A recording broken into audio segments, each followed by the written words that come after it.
الحمد لله رب العالمين والصلاة والسلام عليك يا خاتم الأنبياء والمرسلين أما بعد فأعوذ بالله من الشيطان الرجيم بسم الله الرحمن الرحيم السلام عليكم ورحمة الله تعالى آج وبركاته. ہمارا درس احجاء العلوم کا لیسن نمبر 18 صفحہ نمبر 166 سے 177 تک سننے سمجھنے کی سعادت حاصل کریں گے۔ آغاز کرنے سے پہلے حصول برکت کے لیے درود مبارک کو پڑھ لیجئے۔ صلی اللہ علیہ سیدنا رسول اللہ صلی اللہ علیہ وآلہ وسلم، صلی اللہ علیہ سیدنا رسول اللہ صلی اللہ علیہ وآلہ وسلم، صلی اللہ علیہ سیدنا رسول اللہ صلی اللہ علیہ وآلہ وسلم۔ اللهم رب زدنا علما نافعا وعاملا كاملا، اللهم افتح علينا حكمتك وانشر علينا رحمتك يا ذا الجلال والإكرام۔ حسن اخلاق کے ارکان۔ جس طرح ظاہر حسن محض ایک عضو مثلا آنکھوں کے حسین ہونے اور ناک، منہ، رخسار وغیرہ کے حسین نہ ہونے کی وجہ سے نہیں ہوتا، بلکہ ان سب کا حسین ہونا ضروری ہے تاکہ ظاہری حسن مکمل ہو۔ اسی طرح باطن کے چار ارکان ہیں، ان تمام میں حسن کا پایا جانا ضروری ہے تاکہ حسن اخلاق کی تکمیل ہو، یعنی کہ حسن اخلاق مکمل ہو۔ جب اس کے چاروں ارکان برابر ہوں گے اور ان میں اعتدال اور مناسبت ہوگی تو حسن اخلاق حاصل ہوگا، اور وہ چار ارکان یہ ہیں: قوت علم، قوت غضب، قوت شہوت اور قوت عدل، یعنی ان تینوں کو اعتدال پر رکھنے کی قوت۔ قوت علم، اس کی خوبی یہ ہے کہ اس کے ذریعے انسان اقوال میں سچ اور جھوٹ، عقائد میں حق اور باطل، اور افعال مطلب کام میں، کوئی بھی کام میں، افعال میں اچھے اور برے کے درمیان فرق کو بآسانی سمجھ لیتا ہے۔ جب یہ قوت درست ہوگی تو اسے حکمت کا ثمرہ حاصل ہوگا، اور حکمت تمام اخلاق حسنہ کی اصل ہے۔ اس کے متعلق اللہ تبارک و تعالیٰ ارشاد فرماتا ہے، ترجمہ کنز ایمان: اور جسے حکمت ملی اسے بہت بھلائی ملی۔ سبحان اللہ۔ قوت غضب، اس کی خوبی یہ ہے کہ اس کی کشادگی اور تنگی حکمت کے موافق ہوتی ہے۔ قوت شہوت، حکمت کے اشارے کے تحت یعنی عقل اور شرع کے اشارے کے موافق ہوتی ہے۔ شرع یعنی کہ شریعت۔ قوت عدل، یہ ہے کہ شہوت اور غضب کو عقل اور شریعت کے تابع کیا جائے۔ شہوت کو، غضب کو عقل اور شریعت کے تابع کیا جائے۔ عقل کی مثال ایک ناصح مشیر کی طرح ہے، اور قوت عدل عقل کے مشورے کو نافذ کرنے والی ہے، یعنی امپلیمنٹ کرنے والی ہے، جبکہ غضب وہ قوت ہے جس میں عقل کے اشاروں کا نفاذ ہوتا ہے، اور اس کی مثال اس شکاری کتے کی طرح ہے جسے سکھانا پڑتا ہے، یہاں تک کہ اسے شکار پر چھوڑنے اور شکار سے روکنے کا تعلق سب اشاروں کے موافق ہوتا ہے، نہ کہ نفسانی خواہش کی جوش کے مطابق۔ اور شہوت کی مثال اس گھوڑے کی طرح ہے جس پر سوار ہو کر شکار کا پیچھا کیا جاتا ہے۔ بسا اوقات وہ مطیع ہوتا ہے، یعنی کہ اطاعت کرنے والا ہوتا ہے، اور کبھی کبھار سرکش یعنی کہ شیطان ہوتا ہے، کبھی کبھار سرکشی پر اتر آتا ہے، نافرمانی پر اتر آتا ہے۔ تو جس میں یہ خصلتیں اعتدال پر ہو یعنی عدل کے ساتھ قائم ہو تو یہ مطلقاً حسن اخلاق ہے، اور جس میں بعض تو اعتدال پر ہو یعنی کچھ قوت اعتدال پر ہو اور کچھ نہ ہو، بعض نہ ہو، تو جن میں اعتدال ہے اس کی نسبت سے وہ حسن اخلاق کا مالک ہوگا۔ جس طرح ایک شخص کے چہرے کے بعض اجزاء خوبصورت ہو اور بعض خوبصورت نہ ہو تو اسے مطلقاً خوبصورت نہیں کہا جائے گا، ہے نا، صرف اسے اتنا کہا جائے گا کہ اس کی آنکھ خوبصورت ہے، اس کی ناک خوبصورت ہے۔ جس کے پاس جو قوت حسن اخلاق میں کمال پر ہوگی اسے کہا جائے گا کہ وہ اس چیز میں حسن اخلاق پر ہے۔ قوت غضب اور قوت شہوت کی وضاحت۔ قوت غضب کے حسن اور اعتدال کو شجاعت کہتے ہیں، یعنی کہ بریوری۔ قوت غضب کے حسن اور اعتدال کو شجاعت کہتے ہیں، اور قوت شہوت کے حسن اور اعتدال کو عفت یعنی کہ پاک دامنی سے تعبیر کرتے ہیں۔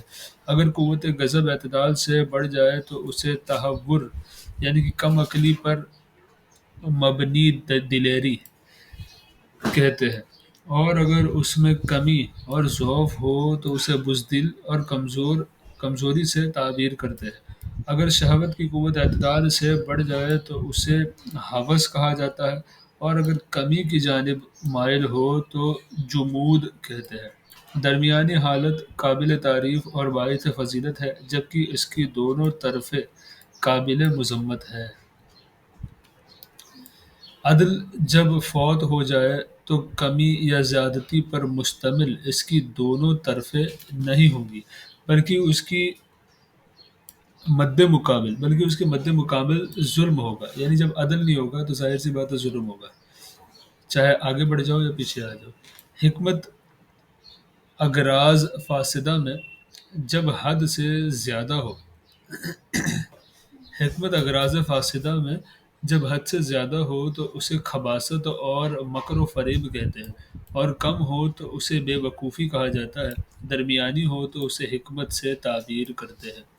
تو حکمت کے بارے میں بتا رہے کہ جب حکمت حد سے زیادہ ہو جائے، بڑھ جائے، یعنی اغراض فاسدہ تک چلی جائے، جب فاسد کرنے والی چیزوں تک چلی جائے تو اسے خباثت کہتے ہیں، کم ہو تو اسے بے وقوفی کہتے ہیں، اور اگر برابر اعتدال پر ہو تو اسے حکمت ہی کہا جاتا ہے۔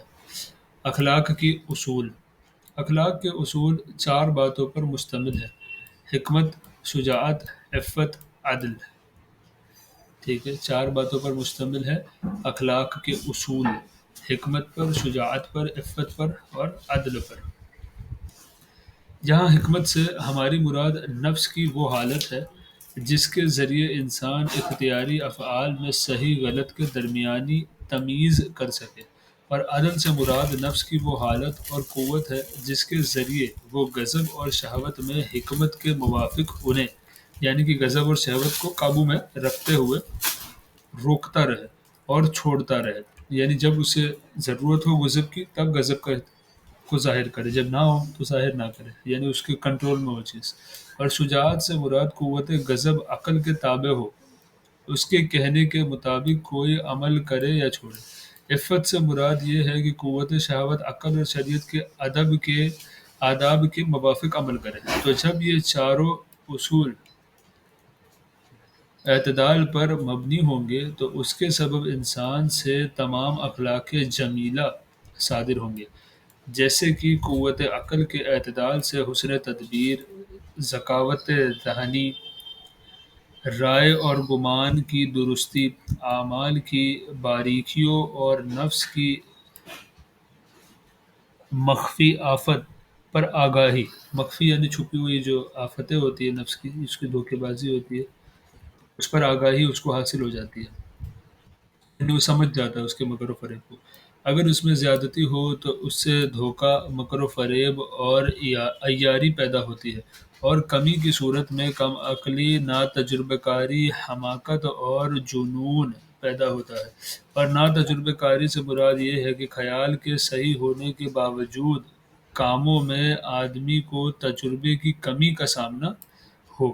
جیسے کسی انسان کو بعض اوقات ایک کام کا تجربہ ہوتا ہے اور دوسرے کام کا نہیں ہوتا۔ حماقت اور جنون میں فرق یہ ہے کہ احمق کا مقصود صحیح ہوتا ہے لیکن وہ جس راستے کا انتخاب کرتا ہے وہ غلط ہوتا ہے، لہٰذا وہ غرض تک پہنچنے والے راستے کی صحیح سمت معلوم نہیں کر سکتا۔ اور جہاں تک مجنون کی بات ہے تو وہ جس کو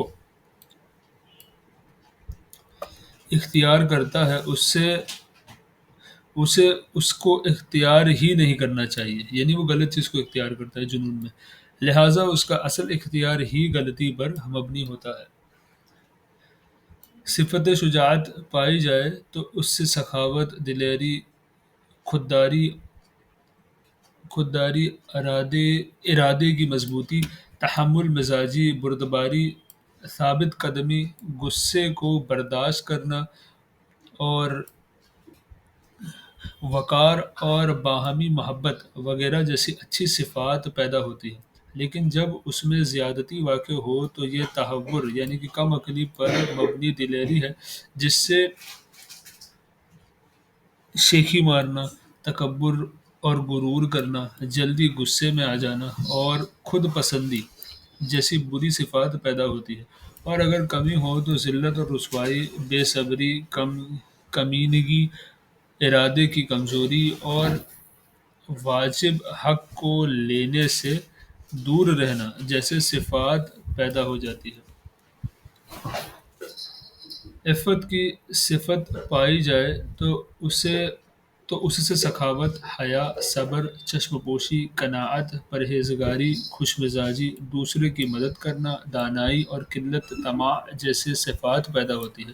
اور اگر اس صفات عفت میں کمی یا زیادتی ہو تو حرص، لالچ، بے حیائی، خباثت، فضول خرچی، کنجوسی، ریاکاری، بے عزتی، شرمی، لغویات، خوشامد، حسد، کسی کی مصیبت پر خوش ہونا یعنی کہ شماتت کرنا، مالداروں کے سامنے ان کی دولت کی وجہ سے ذلیل ہونا اور فقراء کو ان کے فقر کی وجہ سے حقیر جاننا یعنی کہ کم جاننا وغیرہ جیسی بری صفات پیدا ہوتی ہے۔ معلوم ہوا کہ تمام اچھے اخلاق کی بنیاد ان چار اخلاقی فضائل پر مشتمل ہے: حکمت، شجاعت، عفت اور عدل۔ باقی سب ان کے فروع ہے یعنی کہ ان کی شاخیں ہیں، یہ مین ہے، ٹاپ ہے، برانچز ہے یہ، یعنی یہ اصول ہے، اس کی برانچز جو ہے، باقی سب اس کی برانچز ہے، فروع ہے اس کے۔ چاروں اخلاقی فضائل میں کمال اعتدال ہے۔ ان مذکورہ چاروں اخلاقی فضائل میں کمال اعتدال صرف محسن کائنات فخر موجودات صلی اللہ تعالی علیہ وآلہ وسلم کو حاصل ہے، اور آپ علیہ الصلوۃ والسلام کے علاوہ باقی لوگ قرب اور بعد کے لحاظ سے اس میں مختلف ہیں۔ تو جو شخص ان اخلاقی فضائل میں سید عالم نور مجسم صلی اللہ علیہ وآلہ وسلم کے جس قدر قریب ہوگا وہ اسی قدر اللہ تبارک و تعالیٰ کا قرب حاصل کرے گا، اور جو ان تمام اخلاق کا جامع ہوگا وہ اس بات کے لائق ہے کہ وہ لوگوں کا پیشوا ہو، اس کی اطاعت کی جائے، لوگ اس کی طرف رجوع کریں اور اس کے تمام افعال میں اس کی اقتداء کی جائے۔ جو ان کی چار اخلاق سے عاری ہو بلکہ اس کے برعکس یعنی کہ اس کے اپوزٹ ان اخلاق کی ضدوں سے متصف ہو، یعنی ان کی اپوزٹ صفت سے متصف ہو، تو وہ اس لائق ہے کہ اسے شہر بدر کیا جائے، لوگوں سے دور رکھا جائے، کیونکہ وہ شیطان لعین کے قریب ہے جو کہ رب تعالی سے دور ہے، لہٰذا اسے لوگوں سے دور رکھنا چاہیے۔ جیسا کہ پہلا شخص جو ان چار اخلاق سے متصف ہے مقرب فرشتوں کے قریب ہوتا ہے، لہٰذا اس کی پیروی کرنا اور اس کا قرب اختیار کرنا چاہیے، کیونکہ رحمت عالم نور مجسم صلی اللہ تعالی علیہ وآلہ وسلم کو اچھے اخلاق کی تکمیل کے لیے بھیجا گیا، جیسے کہ آپ علیہ الصلوۃ والسلام نے خود اس کی تصریح فرمائی۔ اللہ تبارک و تعالیٰ نے قرآن پاک میں مومنین کے اوصاف میں اس اخلاق کی طرف اشارہ فرمایا ہے، چنانچہ ارشاد باری تبارک و تعالیٰ ہے، ترجمہ کنز ایمان: ایمان والے تو وہی ہے جو اللہ تبارک و تعالیٰ اور اس کے رسول پر ایمان لائے، پھر شک نہ کیا اور اپنی جان اور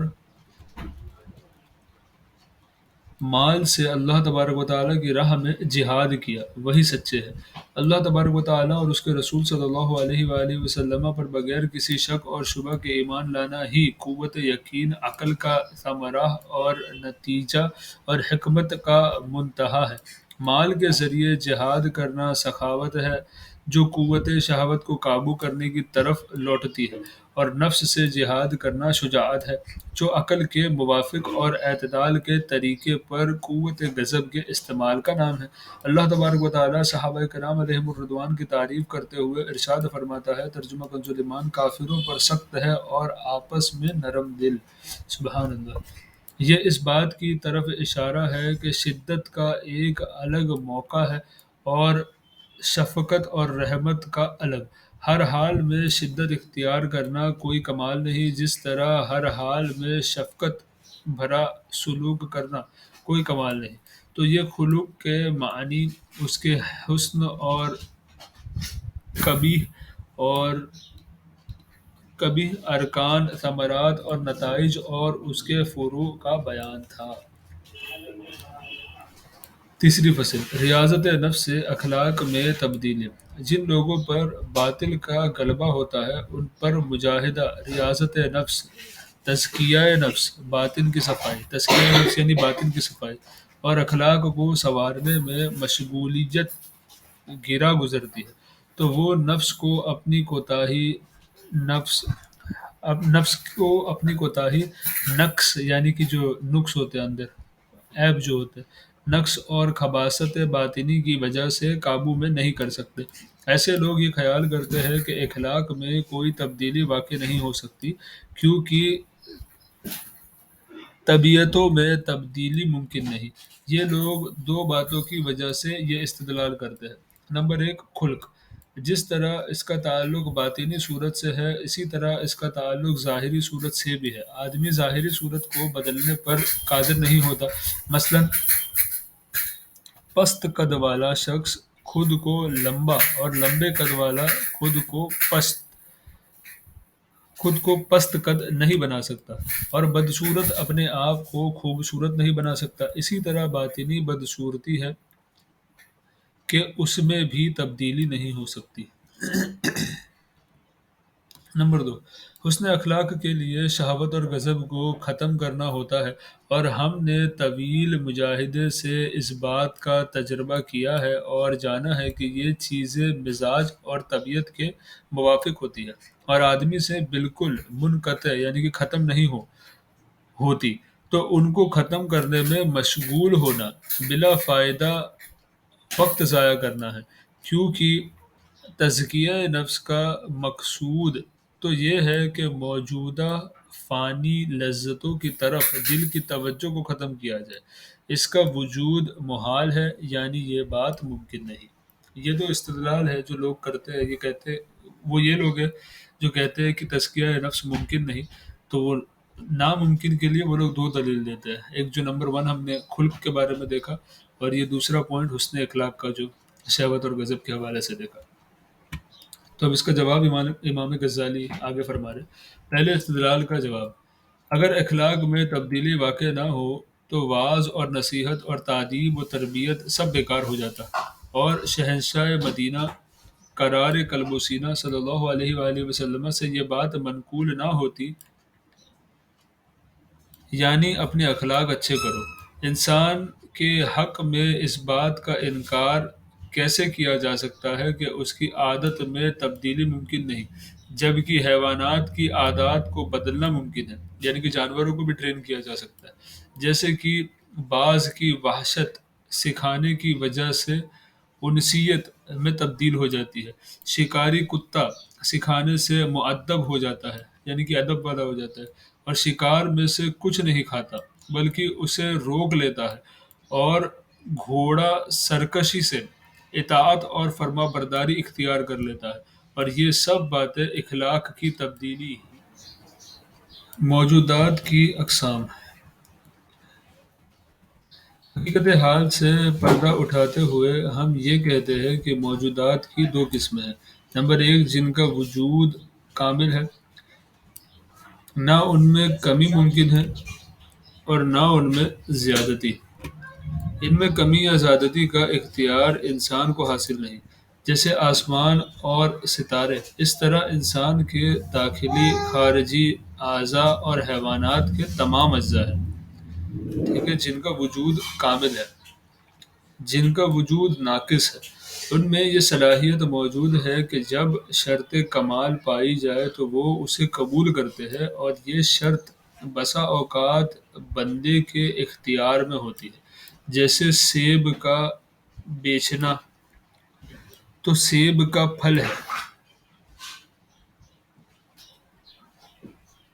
اور نہ ہی درخت،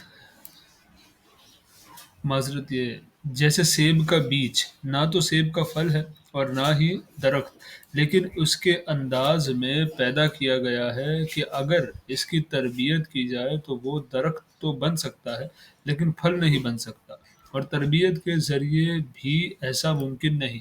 تو جب بیج اختیار سے متاثر ہو سکتا ہے، یعنی کہ بیج جب اثر قبول کر سکتا ہے، یہاں تک کہ وہ بعض احوال کو قبول کرتا ہے اور بعض کو نہیں، تو شہوت اور غضب کا بھی یہی حال ہے کہ اگر ہم انہیں مکمل طور پر ختم کرنے کا ارادہ کریں یہاں تک کہ ان کا کچھ اثر باقی نہ رہے تو ہم اس چیز پر قادر نہیں، البتہ ریاضت اور مجاہدے کے ذریعے انہیں تابع بنانا، یعنی کہ انہیں فرما بردار بنانا اور قابو کرنا ہمارے اختیار میں ہے، اور ہمیں اسی بات کا حکم دیا گیا ہے اور اسی میں ہماری نجات ہے، اور یہی رب تبارک و تعالی تک پہنچنے کا ذریعہ ہے۔ یعنی اس کو مکمل ختم نہیں کیا جا سکتا لیکن اس کو کنٹرول کیا جا سکتا ہے۔ تو تزکیہ نفس از آل اباؤٹ کنٹرولنگ یور نفس، پاک کر کے اس کو کنٹرول میں رکھا جائے۔ طبیعتوں کی بات کریں تو طبیعتیں مختلف یعنی کہ ڈفرینٹ ہوتی ہے، بعض جلد اثر قبول کرنے والی ہوتی ہے اور بعض ذرا دیر سے اثر قبول کرتی ہے، اور اس اختلاف کی دو وجوہات ہیں۔ اب یہ دو وجہ سے ایسی طبیعت میں ڈفرینسز ہیں۔ نمبر ایک، فطرت میں پائی جانے والی قوت جو دیر پا ہوتی ہے، مثلاً قوت شہوت، غضب اور تکبر، یہ تینوں انسان میں موجود ہیں، لیکن ان میں سب سے زیادہ مشکل معاملہ قوت شہوت میں تبدیلی ہے، کیونکہ اس کا وجود سب سے پہلے ہوتا ہے۔ یہی وجہ ہے کہ قوت شہوت بچے میں فطری طور پر پیدا کی گئی ہے، جبکہ قوت غضب اکثر 7 سال کی عمر میں جا کر ہی پیدا ہوتی ہے، اور اس کے کچھ عرصے بعد ہی اسے قوت تمیز حاصل ہوتی ہے۔ عادت بسا اوقات عمل کی کثرت کے سبب بھی پختہ ہو جاتی ہے، جبکہ اس کے مطابق عمل ہو اور یہ عقیدہ ہو کہ یہ عمل اچھا اور پسندیدہ ہے۔ ایک ہوتا ہے فطرت سے اور ایک ہوتا ہے عادت سے۔ قبول اصلاح کے سلسلے میں لوگوں کی 4 مراتب۔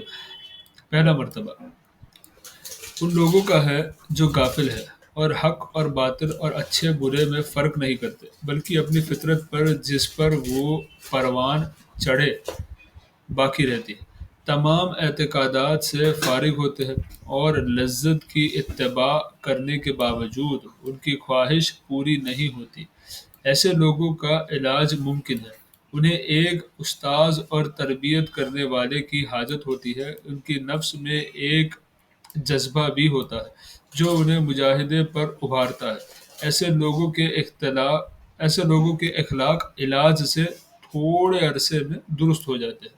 دوسرا مرتبہ ان لوگوں کا ہے جو برائی کی پہچان رکھتے ہیں لیکن اچھے اعمال کی عادی نہیں ہوتے، یعنی اس کے ایڈکٹ نہیں ہوتے، وہ لوگ کرنے والے نہیں ہوتے، اس کے عادی نہیں ہوتے، بلکہ اپنا برا عمل انہیں اچھا محسوس ہوتا ہے اور یہ اپنی خواہش کی تکمیل کے لیے اس کا ارتکاب کرتے ہیں۔ ان پر چونکہ خواہش کا غلبہ ہوتا ہے، اس لیے یہ اپنی رائے میں درستی سے اعراض کرنے والے ہوتے ہیں، یعنی درستی سے ہٹنے والے ہوتے ہیں، صحیح چیز سے ہٹنے والے ہوتے ہیں، لیکن اس کے باوجود یہ اپنی عملی کوتاہی سے باخبر ہوتے ہیں۔ ان کا معاملہ پہلے مرتبے والوں سے زیادہ مشکل ہے، کیونکہ ان پر دگنی محنت کرنا ہوتا ہے۔ پہلے اس میل کو دور کرنا ہوتا ہے جو فساد کی عادت کی وجہ سے، یعنی ان کی عادت ہوتی ہے نا فساد کرنے کی، تو اس عادت کی وجہ سے ان کے نفس پر جمی ہوتی ہے، پھر انہیں اچھے اعمال کا عادی بنانا پڑتا ہے۔ من جملہ اگر سخت محنت اور پوری کوشش سے ان کی اصلاح کی جائے تو یہ لوگ مجاہدہ اور ریاضت کے قابل ہو سکتے ہیں، جس کی وجہ سے ان کے اخلاق میں تبدیلی واقع ہو سکتی ہے۔ تیسرا مرتبہ ان لوگوں کا ہے جو برے اخلاق کو اچھا اور انہیں اختیار کرنے کو واجب سمجھتے ہیں اور اسے اپنا حق اور حسن اخلاق گمان کرتے ہیں، کیونکہ ان کی پرورش انہی اخلاق پر ہوتی ہے۔ ایسے لوگوں کا علاج ناممکن ہے، نیز ان کی اصلاح کی امید نہیں کی جا سکتی، کیونکہ ان میں گمراہی کے اسباب زیادہ ہوتے ہیں، اور اگر کسی ایک کی اصلاح ہو جائے تو یہ شاذ و نادر معاملہ ہے، یعنی کہ ون ان 100، ہم لوگ کہتے ہیں نا کہ 1 in 100، 1 in 1000 ریئر کیس ہے ایسا مسئلہ۔ چوتھا مرتبہ ان لوگوں کا ہے جن کے نشو و نما، فاسد رائے اور تربیت برے عمل پر ہوتی ہے، اور اس کے ساتھ ساتھ وہ کثرت شر، یعنی کہ شیطان پن ہوتا ہے نا، شیطان پنا، اس میں کثرت شر لوگوں کو ہلاک کرنے اور اس پر فخر کرنے کو باعث فضیلت سمجھتے ہیں، اور ان کے خیال میں یہ کام ان کی قدر منزلت کو بڑھاتے ہیں۔ یہ سب سے مشکل مرتبہ ہے۔ اس مرتبے والوں کے بارے میں کہا گیا ہے، یعنی بڑھاپے کی ریاضت باعث تھکاوٹ ہے، اور بھیڑیے کو ادب سکھانا خود کو مشقت میں ڈالنا ہے۔ ان میں پہلے مرتبے کے حامل افراد جاہل ہے۔ ہم نے ابھی 4 مرتبے دیکھے نا، تو امام غزالی فرماتے ہیں کہ پہلے مرتبے کا جو حامل ہے وہ جاہل ہے، دوسرے مرتبے کے جاہل اور گمراہ ہے، تیسرا مرتبے والا جاہل ہے، گمراہ ہے اور فاسق ہے، اور چوتھا مرتبے کے حامل افراد جاہل، گمراہ، فاسق اور شریر، یعنی کہ شیطان بھی ہے، شیطانی لوگ ہیں۔ دوسرے استدلال کا جواب: جہاں تک دوسرے استدلال کی بات ہے کہ آدمی جب تک زندہ رہتا ہے اس سے شہوت یعنی خواہش، غصہ، محبت دنیا اور باقی تمام برے اخلاق دور نہیں ہو سکتے، تو یہ بات غلط ہے، اور یہ خیال ایسے لوگوں کا ہے جن کے مقصود مجاہدے سے ان صفات کو بالکل ختم کرنا ہے، جبکہ ایسا نہیں ہے۔ شہوت کو کسی فائدے کے لیے پیدا کیا گیا ہے، اور فطرتاً اس کا ہونا ضروری ہے۔ وہی امام غزالی فرماتے ہیں کہ مکمل اس کو ختم کرنا جو لوگ سمجھتے ہیں وہ غلط ہے، مکمل اس کو ختم نہیں کیا جا سکتا۔ اللہ تعالیٰ نے اس کو فور پرپس پیدا کیا ہے۔ اگر کھانے کی خواہش ختم ہو جائے تو انسان ہلاک ہو جائے، اگر جماع کی خواہش ختم ہو جائے تو کا بقا نسل انسانی کی بقا نہ رہے، اور اگر غضب بالکل معدوم ہو جائے، یعنی کہ غصہ اور غضب جو ہے وہ ایک دم ختم ہو جائے، تو انسان ہلاکت ڈالنے والی چیزوں سے خود کو روک نہ سکے، یعنی اس کو غصہ آئے گا ہی نہیں کسی بھی غلط چیز پر بھی، تو وہ اس کو بھی صحیح سمجھے گا، اس کو بھی ایکسیپٹ کر لے گا اور ہلاک ہو جائے۔ جب اصل شہوت باقی ہے تو لازماً مال کی محبت بھی باقی رہے گی، جو شہوت تک پہنچاتی ہے اور مال میں بخل پر مجبور کرتی ہے۔ اسے بالکل ختم کرنا ہمارا مقصد نہیں، بلکہ اعتدال یعنی کہ افراط اور تفریط یعنی کہ کمی اور زیادتی سے، ٹھیک ہے، کے درمیان رکھنا مقصود ہے۔ صفت غضب سے مقصود یہ ہے کہ غیرت مندی ہو، اور یہ اس صورت میں ممکن ہے جب لاپرواہی اور بزدلی نہ ہو۔ خلاصہ کلام یہ ہے کہ وہ بذات خود مضبوط ہو اور اس کے ساتھ عقل کے تابع بھی ہو، جیسے کہ اللہ تبارک و تعالی کا ارشاد ہے۔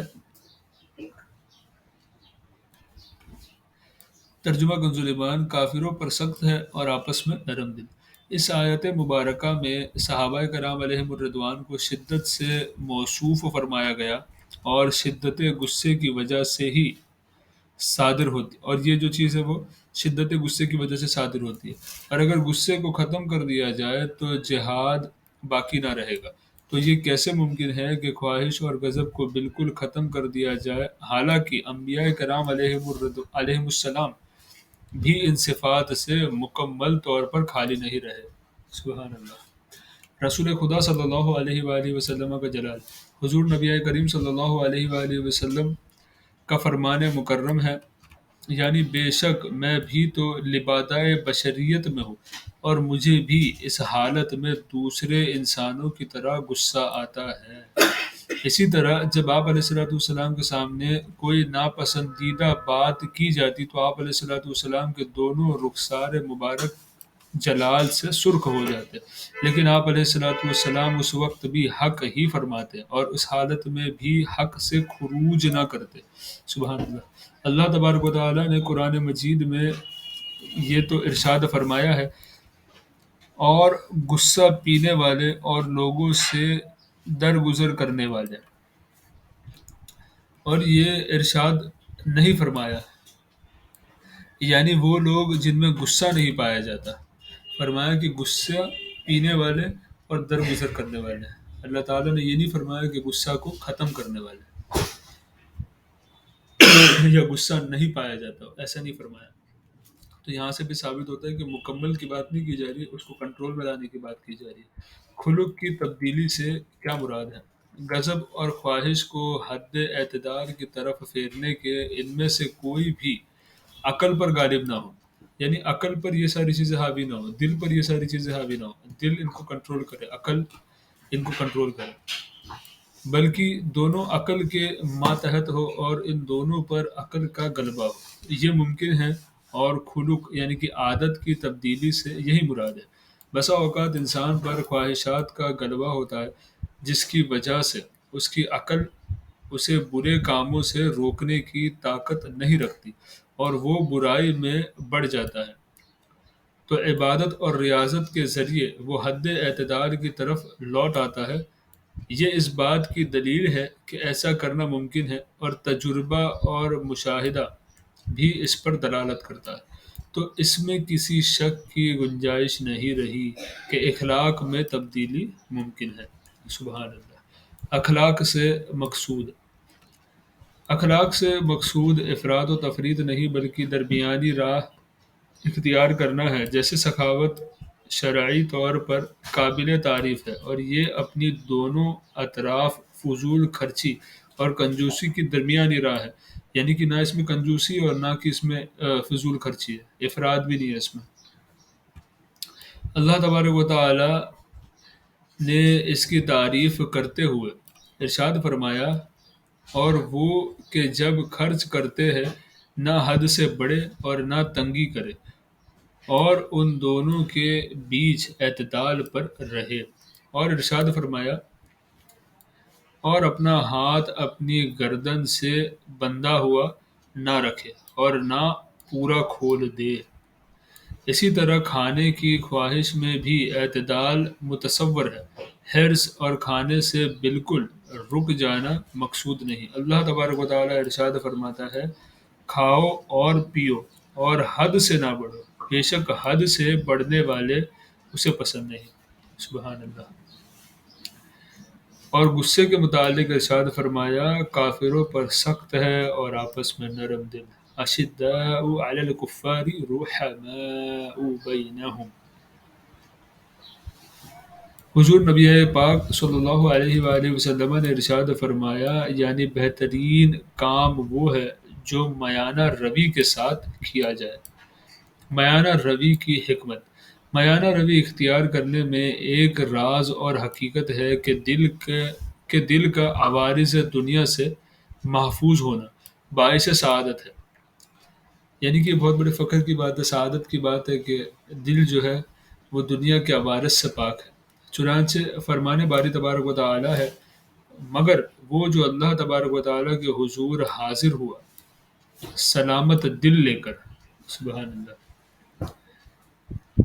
بخل عوارض دنیا سے ہے، اس طرح فضول خرچی بھی عوارض دنیا سے ہے۔ دل کے لیے شرط یہ ہے کہ وہ ان دونوں عوارض سے محفوظ ہو، یعنی مال کی طرف اس کی التفات نہ ہو اور نہ مال خرچ کرنے پر حریص ہو، اسی طرح مال روکنے پر بھی حریص نہ ہو، کیونکہ جو شخص مال خرچ کرنے پر حریص ہوتا ہے اس کا دل مال خرچ کرنے کی طرف متوجہ رہتا ہے، اسی طرح مال روکنے والے حریص کا دل مال روکنے کی طرف لگا رہتا ہے۔ جبکہ کمال تو یہ ہے کہ دل ان دونوں باتوں سے صاف ہو، اور چونکہ ایسا ممکن نہیں کہ یہ دونوں باتیں ہی نہ ہو، تو ہم نے ایسی بات کی طرف رجوع کیا جو ان دونوں کے نہ ہونے کی مشابہ ہو۔ یعنی امام غزالی فرماتے ہیں کہ کیونکہ ہم جانتے ہیں کہ ان دونوں باتوں کا نہ پایا جانا یہ پاسبل نہیں ہے، تو اس لیے ہم نے ایسی بات کی طرف رجوع کیا جو اس بات سے سب سے زیادہ قریب ہے، جو اس بات سے سب سے زیادہ مشابہ ہے، اور اس کی دونوں کناروں سے دور ہو، اور وہ درمیانی راہ ہے۔ ٹھیک ہے، یعنی ان دونوں کے بیچ کی راہ جو ہے میانہ روی، وہ یہاں پہ درمیانی راہ کی بات کر رہے ہیں۔ جیسے نیم گرم پانی ہے کہ نہ وہ ٹھنڈا ہوتا ہے اور نہ گرم، بلکہ ان دونوں کے درمیان ہوتا ہے، گویا وہ دونوں وصفوں سے خالی ہوتا ہے۔ اسی طرح سخاوت فضول خرچی اور کنجوسی کے درمیان واقع ہوتی ہے، شجاعت بزدلی اور تہور یعنی کہ بے وقوفانہ دلیری کے درمیان ہوتی ہے، عفت حرص اور جمود یعنی کہ عدم حرص کے درمیان ہوتی ہے، اور باقی تمام اخلاق کا معاملہ بھی اسی طرح ہے۔ تو ہر کام کے دونوں کنارے افراط اور تفریط مذموم ہے، اور درمیانی راہ مقصود ہے جو ممکن بھی ہے۔ البتہ مرشد جو اپنے مرید کی اصلاح کر رہا ہے، اس پر یہ بات لازم ہے کہ وہ مرید کے سامنے غصے اور مال روکے رکھنے کی مکمل طور پر مذمت بیان کرے، اس سلسلے میں اسے کوئی رخصت نہ دے۔ اگر وہ اسے معمولی بھی رخصت دے گا تو وہ اسے بخل اور غصے کو باقی رکھنے کے سلسلے میں عذر بنا لے گا، اور یہ خیال کرے گا کہ اس کی اسے رخصتی ہے۔ مرشد جب معمولی سی بھی رخصت نہیں دے گا اور اس سلسلے میں مبالغہ سے کام لے گا، تو مرید خود بخود اعتدال کی طرف لوٹ آئے گا۔ لہذا مرشد کے لیے بہتر تو یہی ہے کہ اس کی اصل ہی کو ختم کرنے کا ارادہ کرے، تاکہ مرید کے لیے مقصود تک پہنچنا آسان ہو جائے، اور یہ راز یعنی غصہ اور مال خرچ کرنے کے سلسلے میں میانہ روی کے متعلق مرید کو نہ بتائے، کیونکہ اس مقام میں بے وقوفوں کو دھوکہ ہوتا ہے کہ وہ اپنے نفس کے متعلق یہ سمجھتے ہیں کہ ان کے غصے میں آنا اور مال خرچ نہ کرنا حق ہے۔ آج ہمارا درس یہیں پر مکمل ہوا۔ آپ تمام سے گزارش ہے کہ دعا میں یاد رکھیں۔ تب تک کے لیے السلام علیکم ورحمۃ اللہ تعالی